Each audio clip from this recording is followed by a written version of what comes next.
नमस्कार दोस्तों, आज की ये साखी गुरु हरि राय जी की है। आज की साखी में सतगुरु ने गरीबी को दूर करने का कौन सा उपाय बताया था। आइए बड़े ही प्रेम और प्यार के साथ आज का यह साखी शुरू करते हैं।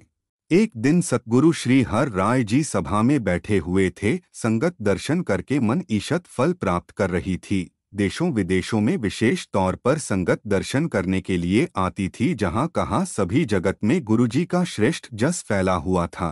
मन और चांद का बड़ा प्रकाश हो रहा था। उपकारी गुरुजी बड़ी करामात वाले थे। जिस तरह वचन करते थे उस तरह ही हो जाता था। गुस्से में आकर या प्रसन्न होकर वर या कठोर वचन कह देते थे तो वह खाली नहीं जाते थे। दोनों तरफ चौर फिरता था तो बड़ी शोभा पाते थे। चंदन और गुलाब के इत्र की सुगंधी महकती थी। 101 पाल्या वाला जामा पहनते थे तो अंगों के ऊपर सुंदर गहने शोभते थे। जब सिख आगे होकर अरदास करते थे तब कृपा दृष्टि के साथ देख लेते थे। चारों कोनों पर शस्त्र पकड़े बैठे हुए योधे गुरुजी का एक परिवार ही थे।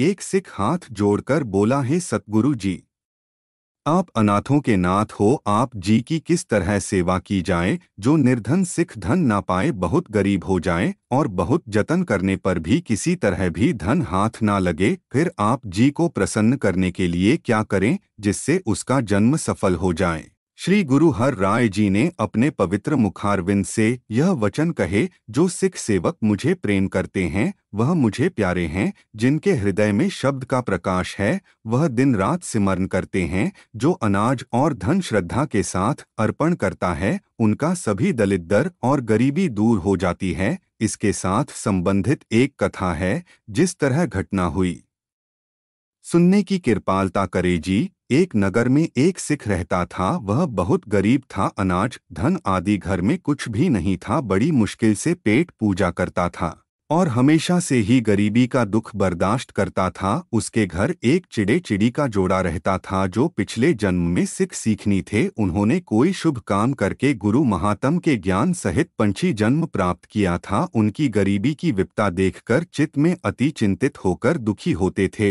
हृदय में उनकी विपदा दूर करने के बारे में सोचते थे। चिड़े चिड़ी ने फिर उनकी सहायता की। उस घर में से उन्होंने चुंझ भरकर अनाज लिया। फिर गुरु जी के लंगर में ले आकर मिला दिया। कुछ दिनों में अन्न और धन घर में बहुत हो गया। मेहनत और मजदूरी करके अनाज घर में लाए। उसको सुखाने के लिए आंगन में डाल दिया तो कूट पीह कर फिर खाते। उसमें से कुछ अनाज चुंझ में भरकर चिड़े चिड़ी ने संगत के लंगर में डाल दिया। सिख सहित मैं भोजन करता हूँ, इस करके ज्यादा पुण्य हुआ। यह उपकार कई दिन चलता रहा। उस घर में फिर बहुत दौलत आ गई, बहुत धन और अन्न आ गया। तो उसे सिख ने अपनी छपड़ी तोड़कर एक सुंदर घर बनवा लिया तो वहां बहुत आनंद सहित रहने लगे। चिड़े चिड़ी ने फिर और जगह पर जाकर एक वृक्ष में अपना घोंसला बना लिया। तब से ही उस घर की दौलत धीरे धीरे खत्म होने लगी, क्योंकि लंगर में राशि पड़ने से हट गई। उसका फल फिर कहाँ से वह प्राप्त करते।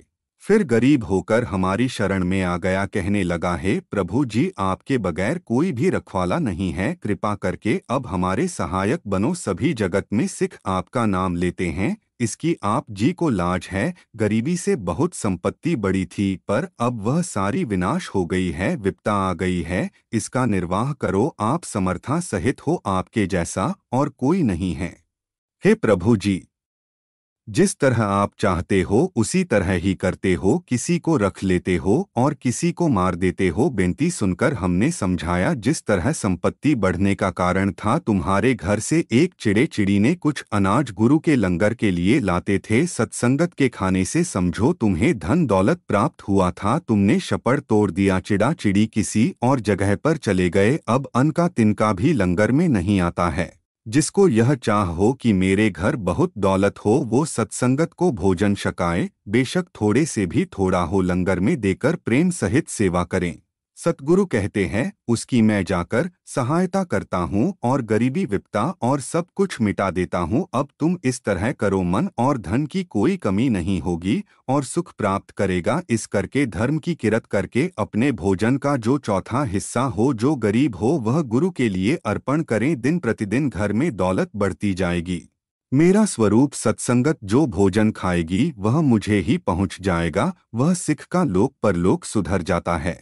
उस सिख का लोक परलोक सुधर जाता है जो भोजन तैयार करके सिखों को खिलाता है। सभा में गुरु जी ने सबको सुनाया, सदा इस तरह कार्य करो, जो मुझे हृदय में श्रद्धा धार कर अर्पण करता है उसका सैकड़े गुण विस्तार होता है। थोड़े बहुत भी कोई विचार नहीं है, यथाशक्ति और प्रेम के साथ अर्पण करें, इसमें अपना भला जाने, यह कुछ उन्हें प्राप्त होता है जिनके बड़े भाग हैं। यह सुनकर सारी सभा ने हृदय में श्रद्धा धारण कर ली और कहा, सतगुरु हर राय जी धन है, जो कोई भी थोड़े प्रेम सहित अर्पण करते हैं उसको बहुत धनवान बना देते हैं। यथाशक्ति के अनुसार जो गुरु जी के लंगर के लिए अनाज लेकर आते हैं और चित्त में बहुत प्रसन्न होते हैं, वह थोड़ा देकर बहुत लेते हैं। ऐसे व्यापार को फिर कैसे छोड़ा जा सकता है। संगत में बहुत प्रशंसा हुई और सभी ने अपने बड़े भाग जाने। तीनों लोगों के मालिक ने सभी के ऊपर शुभ दृष्टि डालकर फिर उन्हें शुभ शिक्षा दी। सेवक समझते थे कि हमारे ऊपर बड़ी कृपा की है, प्रसन्न होकर हमें उपदेश का दान दिया है। दर्शन करके चरण स्पर्श करते थे तो अपनी श्रेष्ठ परलब्ध जानकर प्रसन्न होते थे। सच्चे पातशाह श्री गुरु हर राय साहिब जी तखत पर बैठे बहुत शोभ रहे थे, क्योंकि सच्चे पातशाह की पदवी उनको ही बनाती है। भाव इनके ही जोग है। जब एक पहर और रात रह जाती है तो जाग पड़ते हैं, तो सोच करके फिर पानी के साथ स्नान करते हैं। सेवक 101 पानी की गागरा लेकर आते हैं तो शरीर को अच्छी तरह मल के 101 गागर पानी के साथ स्नान करते थे।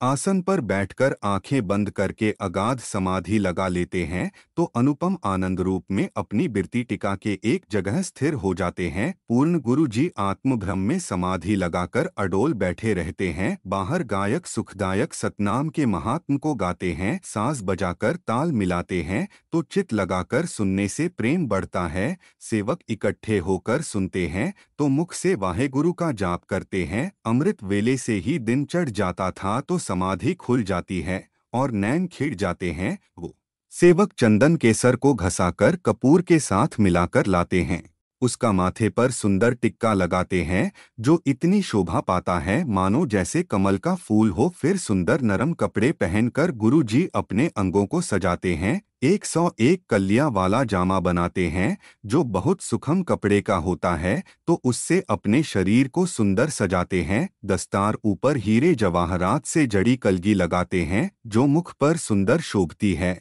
और कानों में कुंडल लटकते हैं। हाथों में सोने के जड़ाऊ कंगन पहनते हैं जिनकी शोभा बहुत होती है। गल में फूलों का हार विशाल शोभा पाता है। जब उठकर चलते हैं तब जामे को समेट लेते हैं, जो वचन पितामह ने फूल टूट जाने पर कहे थे उस अनुसार ही चलते हैं। सारी उम्र उस नेम को ही निभाया, कभी भी जामे को खुला छोड़कर नहीं चलते हैं। सुबह होते ही दीवान पर आ बैठते हैं। रबाब और मृदंग सुंदर ध्वनियां अनुसार बजते हैं। चुप रहकर सुनते हैं तो महान सुख मानते हैं। सेवकों के कष्टों को दूर करते हैं और संसार से उनका उद्धार करते हैं। उम्मीद करता हूँ आपको यह वीडियो पसंद आई होगी, तो कृपया करके लाइक और सब्सक्राइब करना मत भूलना। धन्यवाद।